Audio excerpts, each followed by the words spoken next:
Glioblastoma is a common brain tumor.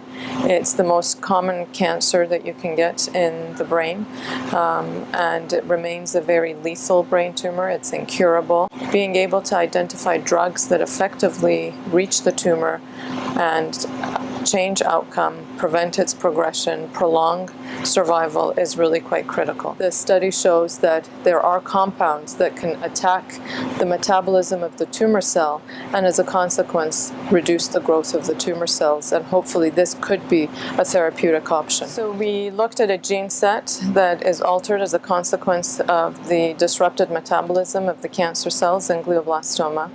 We then used what's called an in silico drug screen approach, which essentially takes the drugs that we already have in practice and see how we can repurpose them. According to the gene signature of these cancer cells, a number of compounds came out in our screen, and one of them that we know and investigated and proved that it impacts the metabolism of the cancer cells are the azoles. So it could be ketoconazole, posaconazole, etc. And these are typically used as anti-fungal agents.